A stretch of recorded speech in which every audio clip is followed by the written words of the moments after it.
አንድ ክርስቲያን የሚያሰኘው ምኑ ነው ካላችሁኝ ተስፋው ነው።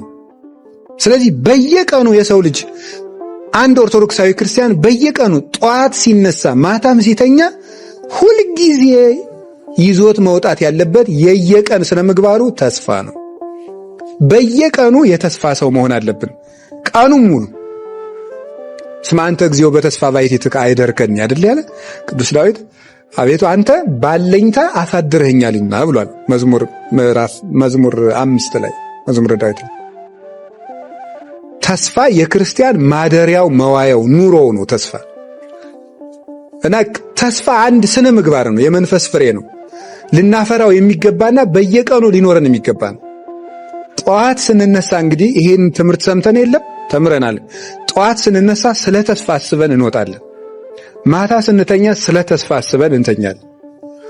በተስፋ ደግሞ ተስፋን ማሰብ ብቻ ሳይሆን በተስፋ ምን ይበላችሁ ነው? ደስ ይበላችሁ፣ መደሰት ነው። ከዚያስ ምን አለ? ወለሕማምክሙ ተአገሱ፣ በመከራም ታገሱ ይላል። ተስፋ ያለ ሰው ትዕግስት ይኖረዋል። እናብራራዋለን። ለጸሎትክሙ ተጸመዱ፣ ለጸሎትም ትጉ ይላል። ተስፋ ከሁለቱ ጋር ነው የሚሄደው። ተስፋ ያለው ሰው መከራ ይታገሳል። ተስፋ ያለው ሰው ጸሎት አያቋርጥም። እነዚህ ሁለቱ ሶስቱ አብረው የሚሄዱ ናቸው። እንግዲህ ቅዱስ ጳውሎስ በዚህ ዓለም ጸንተው የሚኖሩ ስንት ናቸው ነው ያለ? 3 ምንድን ናቸው ነው ያለ? እምነት፣ ተስፋና ምንድን ነው? ፍቅር ነው ይላል። እምነት፣ ተስፋ፣ ፍቅር። እንግዲህ አሁን ዛሬ እየተማርን ያለ ስለ አንዷ ስለ ተስፋ ጸንተው የሚኖሩ 3ቱ ናቸው። ሁሉ ነገር ሲቀር መጨረሻ ላይ የሚቀሩት 3ቱ ናቸው። ስለዚህ ከ3ቱ አንዷን ተስፋን እንወቃት ነው። በጣም የሚገርመው አሁን ዓለም ሁሉ የተያዘበት ትልቁ መከራ ምንድን ነው? ተስፋ መቁረጥ። ሁሉ ነገር ተስፋ መቁረጥ። ሁሉም በቃ ተስፋ ቆርጠን ነውና እንዲሁ ስለ ተስፋ አመለካከታችን እንዲለወጥ ነው። ሰው ነገ ያለው ፍጡር ነው፣ ተስፈኛ ፍጡር ነው። ሲጀምር የሰው ልጅ ተፈጥሮ ለተስፋ የተፈጠረ ፍጡር ነው። ሁልጊዜ ለተስፋ ይፈጠራል። በተሳሳተ መንገድም እንኳን እንደው በተሳሳተ መንገድም እንደው አይዞህ እንደው እስከ መቼ ነው እንዲህ ነው ብትሉት አንድ ቀን መቼም ይስተካከል ይሆናል የሚለው እንደው ጥሩ ክርስቲያንም ባይሆን መጽሐፍ ቅዱስም ባያውቅ። ምክንያቱም ሰው ተፈጥሮው ለተስፋ ስለተፈጠረ። ሌላው ቀርቶ የሰው ልጅ በተፈጥሮው የሚያስጨንቀው ማን ነው ይመስላችኋል? ነገ ነው አይደለም? የሰው ልጅ ብቸኛው የሚያስጨንቀው ነገር መጨረሻ ምንድን ነው ነው፣ ወይም መጨረሻ ላይ የሚኖረው ማን ጋር ነው። ይሄም ሰው የተስፋ ፍጡር ስለሆነ ሁልጊዜ የሚያስጨንቀው ሰውን የሚያስጨንቁት ከብዙ ነገሮች አንዱ ትናንትና ነገ ናቸው አይደለም? እንዲህ ባላረግ ኖሮ እንዲህ ባላረግ ኖሮ እንዲህ ባላረግ ኖሮ እንዲህ ባላረግ ኖሮ፣ ከዛ ደግሞ እንዲህ ባረግ ኖሮ እንዲህ ባረግ ኖሮ እንዲህ ባረግ ኖሮ ያስጨንቀዋል። ሁለተኛ ደግሞ ነገ ምንድነው መሆነው፣ ምን ይመጣብኝ ይሆን የሚለው ያስጨንቀዋል። ይህ ሰው የተስፋ ፍጡር ስለሆነ ነው። የዛሬ ስንት ዓመት እኮ ጥሩ ጸሎተኛ ነበርኩ ይላል። ግን ዛሬ ሰውየው በጣም ተጃጅሎ ነው እንጂ እዛ ጊዜ ደህና ስለሆነ አይደለም። ዛሬ በጣም ስለተጃጃለ ጅልነት ስለጨመረ ትናንት የተሻልኩ ስለሆነ ይመስለዋል እንጂ ትናንትም ጅል ነበር ልላችሁ ፈልጌ ነው። ግን እሱ ትናንት የተሻልኩ ይመስለዋል። እና ትናንት በጣም ጥሩ ሰው ነበር፣ ትናንት ጸሎተኛ ነበር፣ ትናንት ጸባይ መልካም ነበር፣ ዛሬ ግን ተበላሸው፣ አመሌ ከፋ፣ እንደዚህ ልጅ ይላል። ግን ትናንትም እንደዛ ነበረ። ዛሬ ግን ብሶት ነው ነው እንጂ ትናንት የተሻለ ሰው ስለነበር አይደል። ግን በተሰው ጉዳዩ ግን ኦርቶዶክሳዊ ሰው ግን ምንድነው የሚያደርገው? ኦርቶዶክሳዊ ከዛ ትናንትን እንትን ዛሬን ይንቃል፣ ነገን ዛሬን እያቃለለ ደግሞ የሚያስደንቀው ደግሞ ነገን የሚጠብቀው ነገር ዛሬ ተጎልቶ ነገ በቃ የተሻለ ጊዜ መቼም ያለው መቼም እግዚአብሔር መቼም ይሄን ሳያሳየኝ አይገለኝ ይላል። ተጎልቶ ነው እንደዛ የሚለው። ግን ኦርቶዶክሳዊ ሰው ትናንትን ለትናንት ይተዋል፣ ከትናንት ይማራል፣ ዛሬን ይሰራል፣ ነገን በተስፋ ይጠብቃል። ኦርቶዶክሳዊ ሰው እንደዛ ነው። ትናንት መማሪያ ነው። ከክፉም ይማራል፣ ከበጎም ይማራል። ዛሬን ደግሞ ይሰራበታል። የመዳን ቀን ዛሬ ስለሆነ ለነገ ደግሞ ተዘጋጅቶ ይጠብቃል። ተዘጋጅታችሁ ጠብቁኝ አይደል ያለ? ተዘጋጅታችሁ ኑሩ ስለተባለ ከትናንት ተምሮ በዛሬ ሰርቶ ለነገ ተዘጋጅቶ መኖር ኦርቶዶክሳዊነት መልክ ነው። የኦርቶዶክሳዊ መልኩ ነው። ተስፋ ነገ ነው። ወይስ ዛሬ ነው? ለመሆኑ ተስፋ ምንድን ነው? ተስፋ ማለት አለኝታ ማለት ነው አይደለም? ተስፋ ማለት አለኝ ማለት ነው። አለኝታ ነው። ተስፋ ማን ነው? ተስፋ ማን ነው? እግዚአብሔር ነው። ተስፋ እግዚአብሔር ነው። መኑ ውእቱ ተስፋዬ አኮኑ እግዚአብሔር። አሁንስ ተስፋዬ ማን ነው? ማን አይደለም ነው የሚለው? እግዚአብሔር አይደለምን ይላል። አንድ ሰው በእግዚአብሔር የሚያምን በመሆኑ የሚያሳየን በእምነቱ በተስፋውና በፍቅሩ ነው። ተስፋ ሲጎለን ይውላችኋል በሶስቱ የማመናችን ጥቅም በአብ በወልድ በመንፈስ ቅዱስ የማመናችን ጥቅም ምንም አይደለም። ተስፋ ያለው ሰው ነው በሥላሴ እንዳመነ ማረጋገጥ የሚችለው። ስለዚህ ወልድ ተስፋ ይባላል። ለምንድን ነው ከሶስቱ ተስፋ የሚለውን ወልድ የወሰደው? ለምንድን ነው? የነቢያት የተስፋቸውን ፍጻሜ የፈጸመው ማን ስለሆነ ነው? በተለየ አካሉ ተገልጦ ሥጋ ለብሶ የመጣ እሱ ስለሆነ ተስፋ ለወልድ ተሰጥቶ ይተረጎማል እንጂ አብ ተስፋ አይደለም ማለት አይደለም። ሁሉም በሁሉ አሉበት። በአብ እምነትነት ማን አለበት? ወልድ መንፈስ ቅዱስ። በወልድ ተስፋነት ማን አለበት? አብ መንፈስ ቅዱስ። በመንፈስ ቅዱስ ፍቅርነት ማን አሉበት? አብ ወልድ። ሁሉም አሉበት። ግን ተስፋ ለወልድ ተሰጥቶ የሚነገርበት ምክንያት የነቢያትን ቀጠሮ የመዳን ተስፋ የፈጸመው እሱ ስለሆነ ነው። በሥጋ ተገልጦ ሞቶ ተሰቅሎ አስታርቆ ትንቢተ ነቢያትን የፈጸመ የማዕዘኑ ራስ ሆኖ የታየ እሱ ስለሆነ በተለየ አካሉ ሥጋ መልበሱንና ትንቢተ ነቢያትን መፈጸሙን በኋላም ታይቶ ተገልጦ ዋጋ በክበበ ትስብእት ተገልጦ የሚያስረክብ እሱ ስለሆነ ነው። ከዚያ የተነሳ ተስፋ በወልድ ይመሰላል። ወይም ተስፋ ማለት ወልድ ነው እና እግዚአብሔርን ተስፋ ማድረግ ቅዱስ ዳዊትም ተስፋችን እግዚአብሔር እንደሆነ ነግሮናል። መዝሙር 26 ቁጥር 14 ላይ ምንድነው የሚለው? ተአገሶ ለእግዚአብሔር ወቀብ ፍኖቶ ወተሰፎ ለእግዚአብሔር። እግዚአብሔርን ተስፋ አድርግ። ወተአገሶ ታገሰው፣ በርታ፣ ልብህ ይጽናል። እግዚአብሔርን ተስፋ አድርግ። ስለዚህ ተስፋችን እግዚአብሔር ነው። እንግዲህ በተስፋ ደስ ይበላችሁ ማለት ምን ማለት ነው? ተርጉሙት። በማን ደስ ይበላችሁ ማለት ነው? በጌታችን በኢየሱስ ክርስቶስ ምን ይበላችሁ ማለት ነው? ደስ ይበላችሁ ነው። ፊልጵስዩስ ምዕራፍ 4 ቁጥር 4 ላይ ይህንን ገለጸው። ምን ብሎ? እብለክሙ ተፈስሑ ዘልፈ በክርስቶስ፣ ደግሜ እላችኋለሁ በክርስቶስ ደስ ይበላችሁ ብሎ ተናገረ። በተስፋ መደሰት ማለት ምን ማለት ነው? ወይም በክርስቶስ መደሰት ወይም ተስፋን አድርጎ መደሰት ማለት ምን ማለት ነው? አንድ ሰው ተስፋ አለው ሲባል ምን ማለት ነው? ተስፋ አለው ሲባል ምን ማለት ነው? የመጀመሪያው ሁሉን በሚችል በእግዚአብሔር እጅ ውስጥ እንዳሉ ማመን ማለት ነው። እግዚአብሔርን ተስፋ ማድረግ ማለት እሱ ነው። ተስፋ አንድ ሰው ተስፋ አለው ማለት ምን ማለት ነው? ሁሉን በሚችል በእግዚአብሔር እጅ ውስጥ አለሁ ብሎ ማመን ነው። እምነት የሌለው ተስፋ የለም። ተስፋ የሚጎድለው እምነት ሲጎድል፣ እግዚአብሔር እቅፍ ነኝ ማለት ነው። ይሄ በተስፋ መደሰት ነው። በእግዚአብሔር እጅ ነኝ ማለት ከእግዚአብሔር ጋር እኖራለሁ ብሎ እግዚአብሔር አብሮኛል፣ እሱ ይጠብቀኛል፣ እሱ እጅ ላይ ነኝ ብሎ ማመን። ሁሉን በሚችል በእግዚአብሔር ካህሊነት ላይ መውደቅ ነው፣ ራስን መጣል። ግድፍ ላይ ለእግዚአብሔር ህሊናከ ወውቱ ይሴሰየከ፣ ህሊናህን በእግዚአብሔር ላይ ጣል ብሏል ቅዱስ ዳዊት። ጣለው፣ ራስን መጣል ለእግዚአብሔር። ለእግዚአብሔር ፈጽሞ አሳልፎ መስጠት ራስን፣ እሱ ነው ተስፋ ማለት። በእግዚአብሔር ጥበቃ ውስጥ መሆን። አንድ እግዚአብሔር የሰጠን ቃል ኪዳን ምንድን ነው? ሁልጊዜ አብሬያችሁ እሆናለሁ ነው። ይህን ሁልጊዜ መርሳት የለብንም። አብሬያችሁ እሆናለሁ፣ እኔ ከእናንተ ጋር ነኝ የሚለው እግዚአብሔር የሰጠን ዋስትና ነው። በዚህ ሁልጊዜ እርግጠኛ መሆን፣ እኔ ከእናንተ ጋር ነኝ የሚለው እግዚአብሔር ከእኔ ጋር ነው ብሎ ማመን ተስፋ ማለት እሱ ነው። እግዚአብሔር ከአባቶች ጋር ብቻ ሳይሆን ከእኛም ጋር እንዳለ ማመን ነው። እግዚአብሔር ከአባቶች ጋር ብቻ ሳይሆን ከማን ጋር እንደሆነ ከእኛም ጋር የሚኖር ነው እግዚአብሔር። መጽሐፈ ኢያሱ ምዕራፍ 1 ቁጥር 5 ላይ እንዲህ ብሎ ይነገራል። ኢትፍራህ በከመ ሀሎኩ ምስለ ሙሴ ከማሁ እሄሉ ምስሌከ ወኢያሃድገከ። ከሙሴ ጋር እንደነበርኩ ካንተ ጋር እኖራለሁ፣ አትፍራ፣ በመከራም አልጥልህም አለ። እግዚአብሔር ለሙሴ ነበር እንጂ እኔማ እንዳይል ከሙሴ ጋር እንደነበርኩ በዚያው መጠን ካንተ ጋር እኖራለሁ አለ። እግዚአብሔር ከአባቶች ጋር እንደነበረው ከእኛ ጋር ይኖራል። ከትልልቆች ጋር እንደነበረው ከትንንሾች ጋር ይኖራል። እግዚአብሔር ከእኛ ጋር ለመሆን ከእኛ መስፈርት ፈልጎ አይደለም ከእኛ ጋር የሚሆን።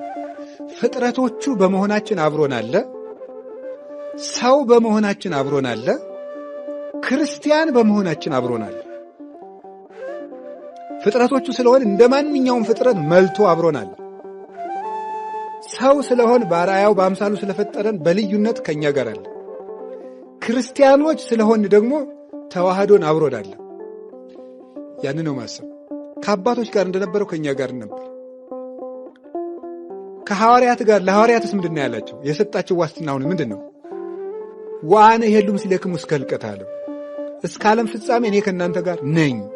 ሁልጊዜ እግዚአብሔር ለሰው ልጆች የሚሰጠው ተስፋ እኔ ከእናንተ ጋር ነኝ፣ እስከ ዓለም ፍጻሜ እኔ ከእናንተ ጋር ነኝ። እስከ ዓለም ፍጻሜ ጴጥሮስ አለ፣ ዮሐንስ አለ፣ በርቶሎሜዎስ አለ፣ ታዲዮስ አለ። ማን አለ? እስከ ዓለም ፍጻሜ ከእናንተ ጋር ብቻ አይደለም ከሚመጣው ትውልድ ጋር ሳልለወጥ አብሬ እኖራለሁ። ዕብራውያን ምዕራፍ 13 ቁጥር 8 ላይም ቅዱስ ጳውሎስ የነገር እንደዚህ ነው። ኢየሱስ ክርስቶስ ዘትማልም ወይም ወክማውት እስከ ዘላለም። ኢየሱስ ክርስቶስ ትናንትም ዛሬም እስከ ዘላለም ድረስ ሕያው ነው፣ አይለወጥም። እኛ ኃጢአተኛ መሆናችን እግዚአብሔር ከእኛ ጋር አብሮን እንዳይሆን አያደርግም። እንዳይዋሃደን ግን ያደርጋል። ተዋህዶን እንዳይኖር በክብር እንዳይገለጥልን ያደርጋል። እንዳይጠብቀን ግን አያደርግም። እውነት ለመናገር የበደል መጨረሻ እግዚአብሔር ከኔ ጋር የለም ማለት ነው። እንደዚህ ማለት ልብን ያደነድናል ይላል። ልብ ይደነድናል ይላል ቅዱስ ዮሐንስ አፈወርቅ በድርሳኑ ሲናገር። እግዚአብሔር ከኔ ተለይቷል፣ እግዚአብሔር አይምረኝም፣ እግዚአብሔር አይቀበለኝም፣ ከኔ የራቀ ነው ማለት ልብን ያደነድናል። ልብ ሲደነድንስ እስመ እምግዘፈ ልብ ይከውን ተቃርኖተ እግዚአብሔር። ልብ ሲደነድን ደግሞ እግዚአብሔርን መቃረን ይመጣል። ይሄስ ምን ያመጣል? ያንሰአስህ መዓተ እግዚአብሔር፣ የእግዚአብሔርን መዓት ደግሞ ያነሳሳል። ልብን ማደንደን። ልብ የሚደነድነው ከየት ጀምሮ ነው ሲባል እግዚአብሔር ተለይቶኛል ተባለ። ቅዱስ ጳውሎስ በአንደኛ ቆሮንቶስ መልእክቱ ምዕራፍ 12 ላይ ሲናገር እንዲህ ይላል። ምናልባት ሰዎች እየጸለዩ ህልም ሊያዩ ይችላሉ፣ ራእይ ሊያዩ ይችላሉ፣ ጥያቄያቸውን ሊመለስላቸው ይችላል። በጠሩት ቁጥር እግዚአብሔር አለሁ እነሆኝ ሊላቸው ይችላል። እኛ ግን ጠይቀን አልተሳካልን፣ ጀምረን አልተፈጸመልን ሊሆን ይችላል። የዛ ጊዜ እግዚአብሔር ልቶኛ እንላለን። ግን ምንድን ያለ አሃዊነ ኢንፈቅድ ትኩኑ አብዳነ በእንተ መንፈስ ቅዱስ። ወንድሞቻችን ስለ መንፈስ ቅዱስ ሞኝ እንድትሆኑ አልፈቅድም። ሞኝ መሆን ማለት ነው። ትርጓሜያችን ምን ይላል? መንፈስ ቅዱስ ከእናንተ ሳይለይ እያለ ተአምር ሲያደርግላችሁ ባለማየታችሁ ምክንያት ትቶኛል አትበሉ ነው። የጠየቃችሁትን ጥያቄ ስላልመለሰላችሁ፣ ያሰባችሁት ስላልተሳካ፣ የጀመራችሁት ስላልተፈጸመ መንፈስ ቅዱስ ትቶኛል አትበሉ ነው። መንፈስ ቅዱስ እየበደልንም አብሮን ይኖራል። እግዚአብሔር ሰውን ተለይቶ አያውቅም። ክደት ወደ ጸናበት መሄድ ለእግዚአብሔር ምኑ ነውና ነው የሚለው፣ ልማዱ ነውና ነው። እግዚአብሔር እንደውም ወደ እኛ ነው የሚመጣው። መጀመሪያ የታመመ ነው መድኃኒት የሚያስፈልገው። እሱም የተናገረ ይሄን ነው። ሕሙማን ይፈቅድው ወለዐቃቤ ሠራይ ወአኮ ጥዑያን። ባለመድኃኒትን የሚሹት የታመሙ ናቸው እንጂ ጤነኞች አይደሉም። ስለዚህ ጌታችን ኢየሱስ ክርስቶስ ቀድሞ ጴጥሮስን አነጋገረው። ጤነኛውን ዮሐንስን አይደለም ያነጋገረው። ሕመም የጸናበትን ጴጥሮስን አይደል ያለሱስ። ለታመመችው ሕዋሳችን የበለጠ እንክብካቤ እናደርግለታለን። ጣቴ ብትታመም እንዳልተኛባት፣ እንዳልሰብራት፣ እንዳላደማት ጋሬጣ የበለጠ ጥንቃቄ፣ ስስ ለሆነው አካላችን የበለጠ እንጠነቀቃለን። ሰው ድንጋይ ቢወረውርበት ቶሎ ብሎ አይኑን የሚጋርደው አይኑን ነው። ለደካማ አካሉ የበለጠ ጥንቃቄ ያደርጋል። ስለዚህ ጌታችን መድኃኒታችን ኢየሱስ ክርስቶስ የበለጠ ለደካሞቹ ጥንቃቄ ያደርጋል፣ እንክብካቤን ያደርጋል። ተስፋ ማለት በእግዚአብሔር እጅ ላይ ነኝ ብሎ መናገር። የእናንተ የራስ ፀጉራችሁ እንኳን የተቆጠረ ነው ይላል። አያችሁ፣ ፀጉራችን ትርፍ አካላችን ነው። ግን ከእናንተ ትርፉ ነው የሚጣል ነገር የለኝም ነው። ሁሉ የኔ ገንዘብ ነው። የእናንተ ጥፍራችሁ ይሁን ፀጉራችሁ ይሁን የኔ ገንዘብ ነው። ቆጥሬ ሰፍሬ ይዛችኋለሁ። እንድትጠፉብኝ አልፈልግም። አሳልፌም አልሰጣችሁም። በእኔ እጅታ በእኔ ጥበቃ ስር ትኖራላችሁ ነው። እጁ ደግሞ ሁሉን የሚችል ነው። እግዚአብሔር እጅ ውስጥ ማደር እና አይለየኝም ማለት እሱ ውስጥ መኖር በጽላሎተ ረድኤቱ እንደሚጋርደን እረኛ ነኝ ብሏል አይደለም? እኔ እረኛችሁ ነኝ፣ እጠብቃችኋለሁ። ምንድነው? ወበጽላሎተ ክነፊ ከምን ብላይ ነው የሚለው? ክድነኒ፣ እንደ አይን ብሌን ጠብቀኝ ነው። አይን በሽፋሽፍት ተጠብቃ የምትኖረውን ያህል ጠብቀኝ ነው። አንዲት ነገር ውልብ ስትል ከሽፋሽፍት ቀድሞ ላይን የሚደርስላት የለም። እንደዚያ ፈጥነህ ጋርደኝ ማለት ነው። ቅዱስ ዳዊት ሰው በእግዚአብሔር ጥግ እንዲህ ተጠግቶ ይኖራል። እግዚአብሔርን ጥግ ማድረግ አብሮኝ ይኖራል ማለት ተስፋ ይባላል። ስለዚህ ሁሉን የሚችል ላይለየን ቃል የገባልን በደልንም አልበደልንም አብሮን የሚኖር ሲኖር ደግሞ የሚችል አባትም አምላክም ስላለን በተስፋ በሉ ደስ ይበላችሁ። በእግዚአብሔር ተስፋ መደሰት ማለት ምን ማለት ነው?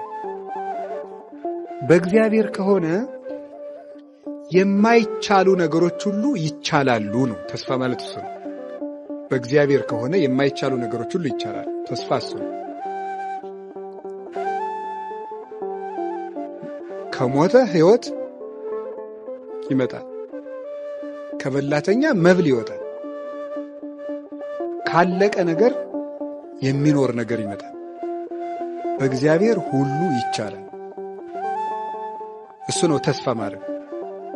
የማይቻሉ ነገሮች በእግዚአብሔር ይቻላል። ኩሉ ይትካሀል ለዘየአምን ማርቆስ ምዕራፍ 9 ቁጥር 23 ላይ ይሄንን ማመን። ዓለም ሁሉ ጊዜ የምታሳየን ምንድን ነው? ያ ማለት ነው ችግሮች ውስጥ ሲሆኑ ችግሩን ትቶ ማንን ማሰብ ነው? እግዚአብሔር ማሰብ። ይሄ ነገር ያለቀ ነው የሚል ነገር ስናይ ለእግዚአብሔር እኮ ይቻላል ብሎ መታመን ተስፋ ይባላል። ዘይትካሀል በኀበ ሰብእ ይትካሀል በኀበ እግዚአብሔር። በሰው ዘንድ የማይቻል በእግዚአብሔር ይቻላል ብሎ ማመን ነው። በሰው ዘንድ የማይቻል በሐኪም ሊሆን ይችላል። የማይቻል በሐኪም ከሆነ አይቻልም። ንጉሥ ከሆነ አይቻልም። በሰው ዘንድ ያልተቻለ ግን በእግዚአብሔር ይቻላል። እግዚአብሔር ሰው እንደሚያይ አድርጎ አያይም ነው። እግዚአብሔር ሰው እንደሚያስበው አያስብም። እግዚአብሔር እንደ ሰው አድርጎ አይደለም የሚሰራው። እግዚአብሔር የሚያሰኘው ከሰው ውጪ በሆነ መንገድ ስለሚሰራ ነው። እኛ ከምናውቀው ኃይል በላይ ይሰራል እግዚአብሔር።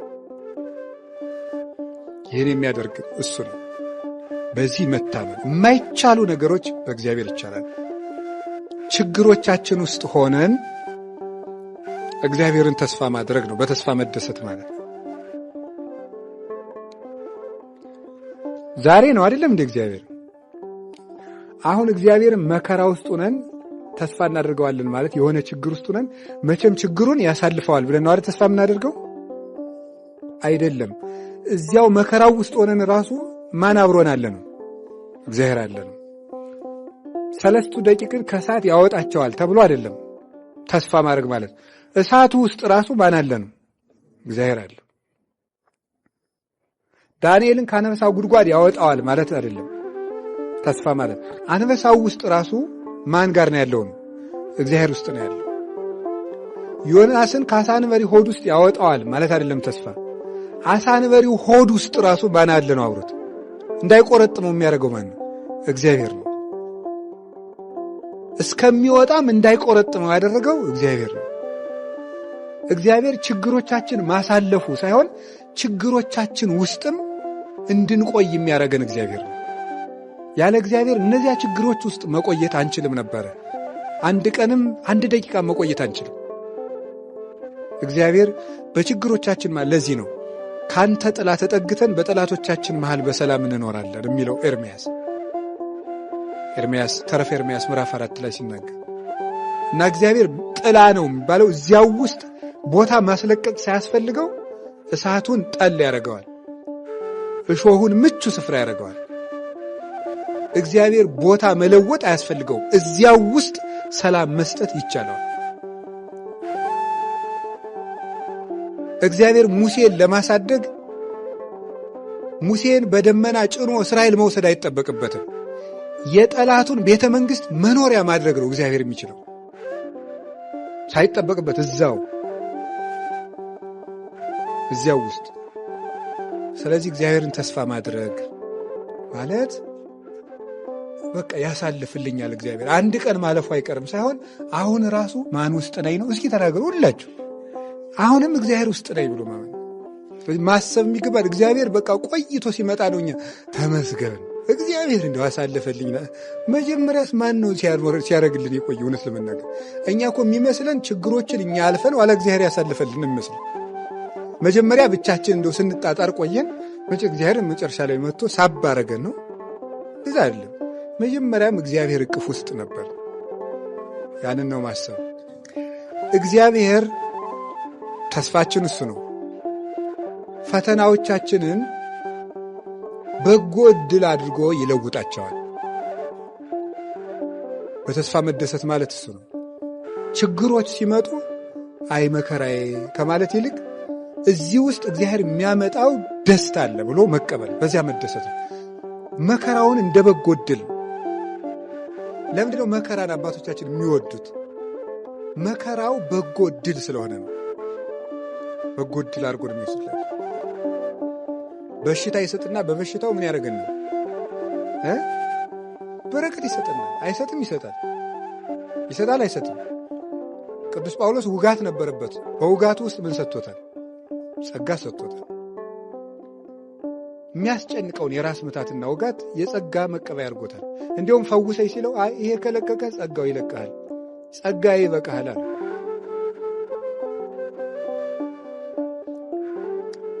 እግዚአብሔር የምናነክስበት ነገርም ካመጣ እዚያው ውስጥ ደግሞ ምን ይሰጠናል? በረከትን። እግዚአብሔር ወገኖች እንደው ዓለም ከምትሰጠ ነገር እግዚአብሔር የሰጠን አንካሳነት አይሻልም? ይሻላል። አዎ እግዚአብሔር ብዙ ጸጋን ለመስጠት ብሎ ነፍስን ምን ያደርጋታል? ወደ ብዙ ጸዋታው መከራ እንድትገባ ያደርጋታል እና ወደ መከራ ይለውጣል። ውርደቶቻችንን ወደ ክብር መለወጥ ያውቅበታል። የምሬን ነው የምነግራችሁ።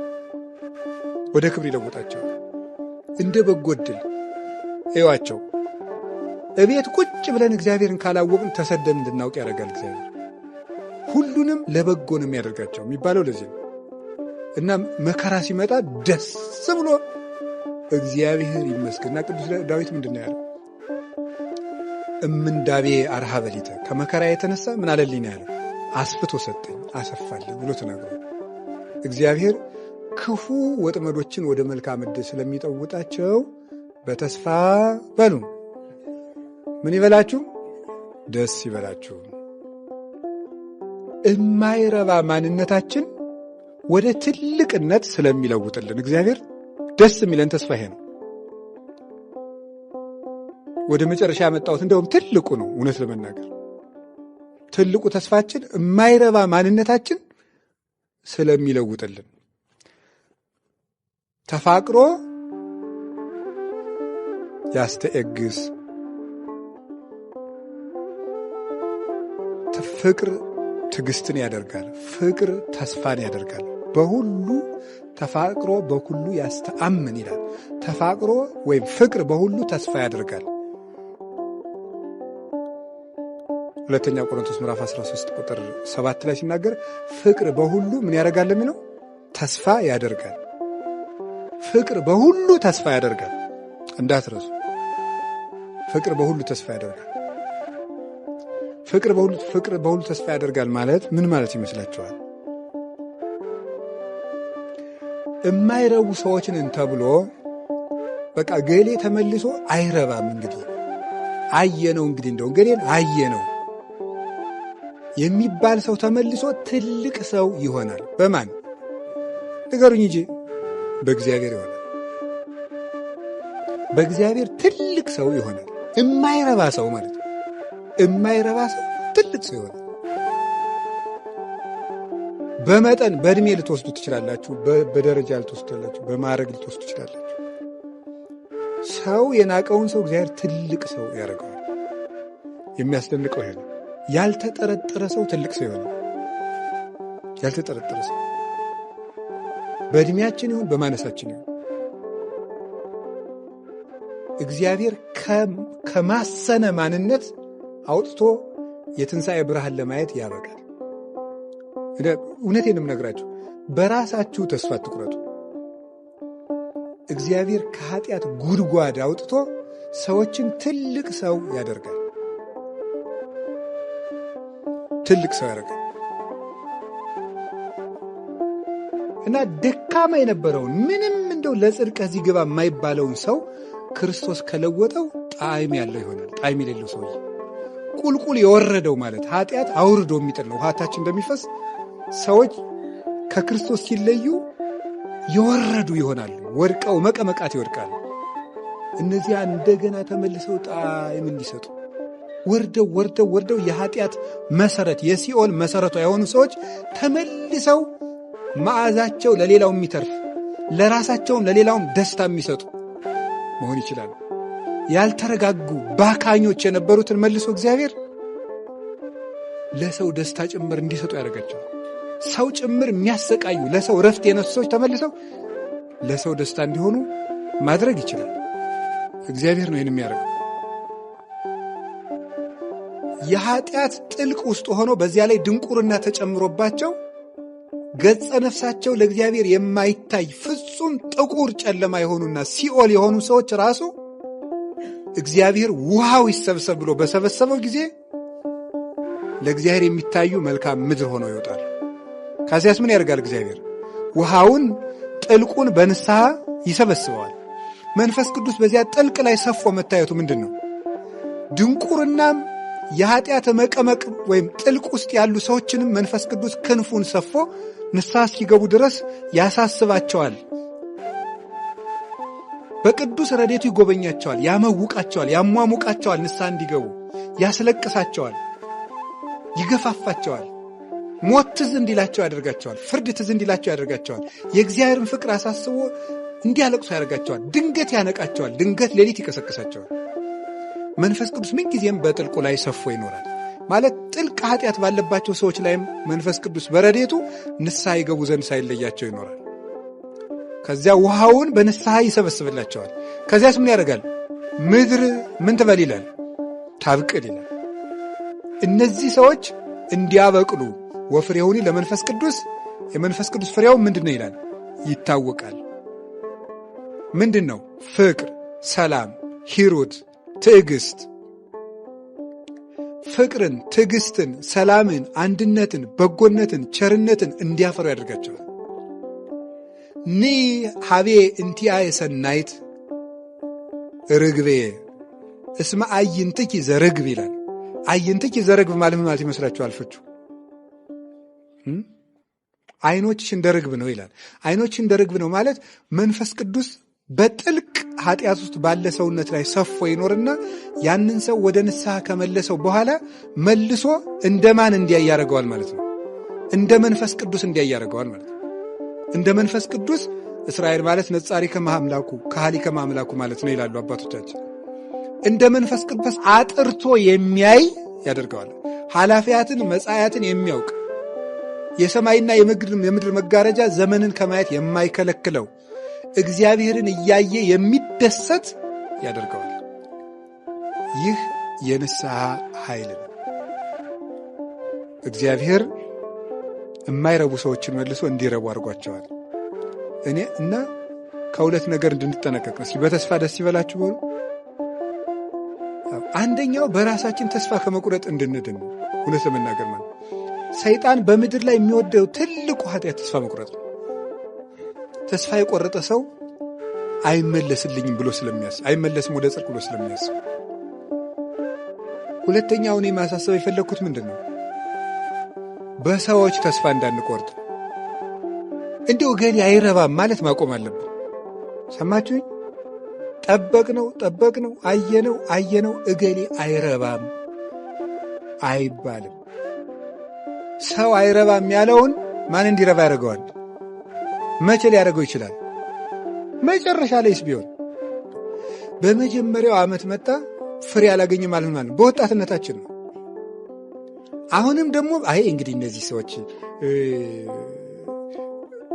ታገስኳቸው፣ እንግዲህ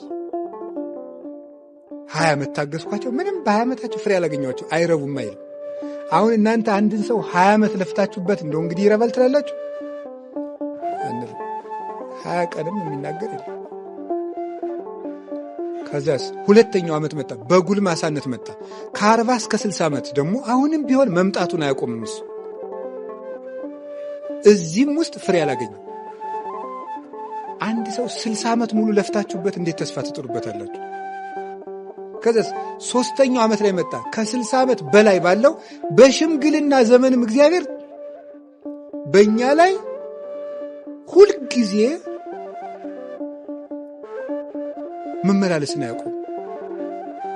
አርጅቷል እንደው ብሎ እንግዲህ አርጅቶ እንግዲህ አይረባም አይልም። በስተርጅና ይመጣል። መጥቶ ደግሞ መጨረሻ ላይም ቢሆን ይመክረናል።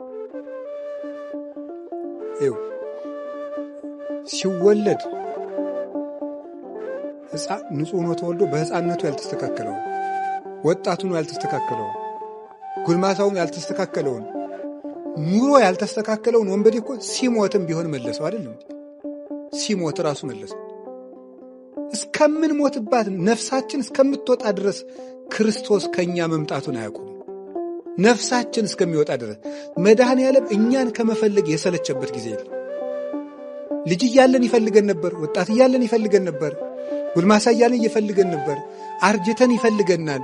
እስከምንሞት ይፈልገናል። ይህ ትልቅ ተስፋችን ነው። እውነት ልንገራችሁ፣ እኔም እንደ ራሴ እናንተም ሁላችሁም በራሳችን ተስፋ የለም። ሁልጊዜ ግን ስለሚፈልገን በዚህ ደስተኞች። ሁልጊዜ ይፈልገን። የሰው ልጅ የጠፋውን ምን ሊያደርግ መጥቷል? በቃ በጣም ነው የሚገርም። አይገርማችሁም? ይሄ እኮ ትልቅ ተስፋችን ነው። የሰው ልጅ የጠፋውን ሊፈልግ መጥቷል ማለት ነው። እስኪ እኔ ራሴ ምንድነው ብላችሁ አስቡ። የጠፋሁ ነኝ ብላችሁ አስቡ። እስኪ የጠፋሁ ነኝ በሉ እስኪ። ግን አሁንም ምን ያደርግልናል? ብንጠፋ እንኳን ማለት ነው። እንዲህ እኮ መጥፋት እኮ አለመኖር ማለት ነው። ብንጠፋ ራሱ እግዚአብሔር ይፈልገን ነው። የሉቃስ ወንጌል ምዕራፍ 15 ላይ ያለው ምንድነው? ያ ዕቃ ጠፍቷት የምትፈልገው ሰው ምንድነው? መኖር እኮ ቢያንስ እንደው በቁሙ ኑሮ መበላሸት አለ። መጥፋት እኮ አለመኖር ነው። ፈጽሞ እግዚአብሔራዊ መልካችን ጠፍቶ ሌላ ቁስ እስከምንሆን ድረስ ነው። ማሰብ ያቆምን ሰዎች እስከምንሆን ድረስ እስከዚያ እንኳን ብንወርድ እግዚአብሔር ይፈልገናል። እግዚአብሔር ከፈለገኝ እኔ ሰው ባይፈልገኝ ባይፈልገኝ ስለሚፈልገን በተስፋ በሉ አቤት። ዓለም የሚፈልጉትን ምን ያደርጋል? ይፈልጋል። እግዚአብሔር የማይፈልጉትን ይፈልጋል። የማይፈልጉትን ጭምር ነው የፈለገ እኮ። ይህ ውስጥ ለሚቸነክሩ እጆች እኮ ነው አባ ስራይ ሎሙ እያለ የጸለየላቸው ለሚወጉት እጆች። እና በእግዚአብሔር ተፈላጊ ነኝ ማለት ሁልጊዜ ብርታት የሚሆን ጉልበት ነው። ተስፋ የምናደርገው ለምንድን ነው? መንግስቱን ስለሚያወርሰን ተስፋ እናደርገዋለን። ተስፋችን ያ ነው እንግዲህ የምንጠባበቀው። መንግስቱን ያወርሰናል።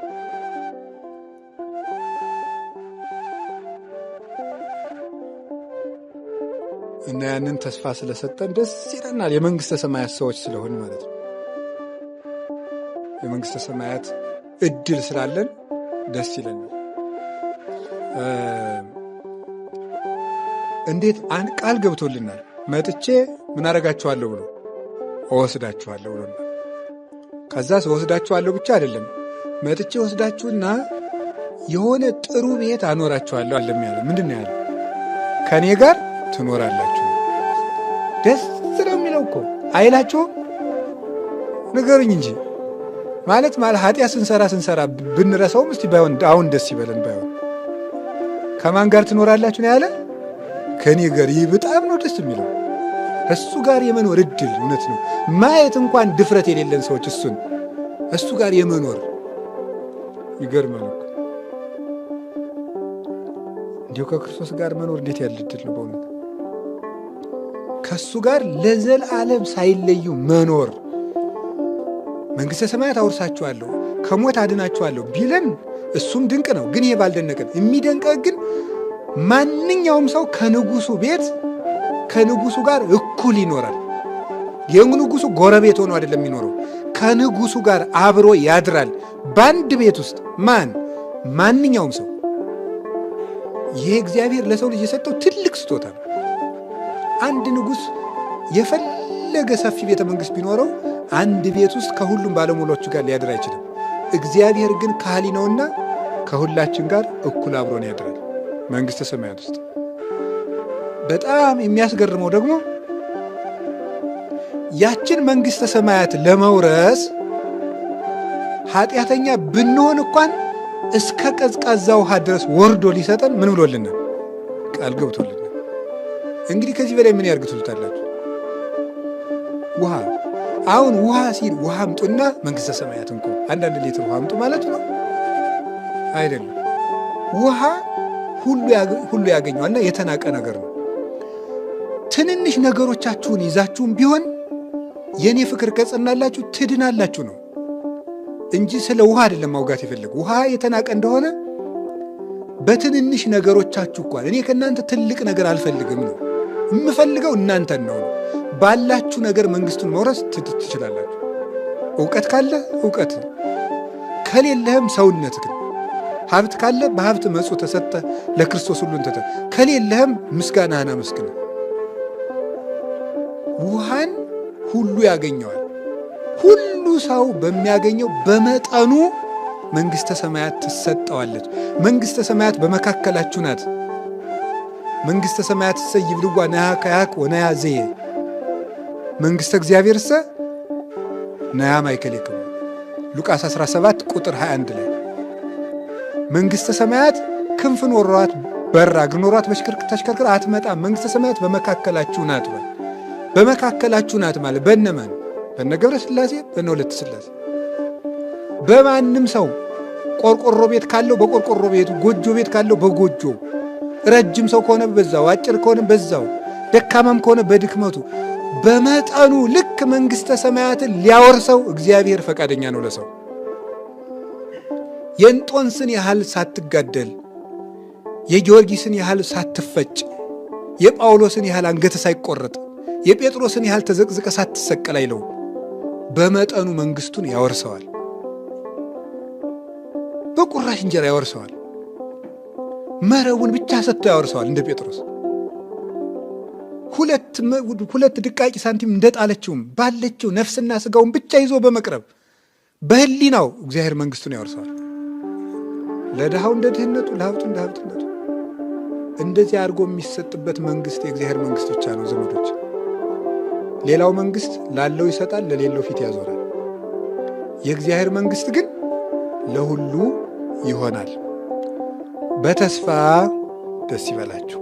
እንደ ነገሩ ሁነን ብንኖርም ወንሴፎ ምንን ተስፋ እናደርጋለን? ትንሣኤን ሙታንን ተስፋ እናደርጋለን። በዚህ ዓለም ስንሞላ ስንጎድል፣ ስንወጣ ስንወርድ፣ ስንርቅ ስንቀርብ እንኖራለን። ግን አዝማነ መንግሥተ ሰማያትን ሀዩ ከመመላእክትን ተስፋ አድርገን እንኖራለን። ክርስቶስን ለዚች ምድር ብቻ ተስፋ ካደረግነው ከሰው የባስን ምስኪኖች እኛ ነን። የምግብ ጊዜም ያልፋል አይደል? የረሃብ ጊዜም ያልፋል። የጤንነት ጊዜም ያልፋል። ሕመምም ያልፋል። እስራትም ያልፋል። ነፃነትም ያልፋል። የማያልፍ መንግሥተ ሰማያት ግን አለ። ያችን በቸርነቱ ለማየት ያብቃል።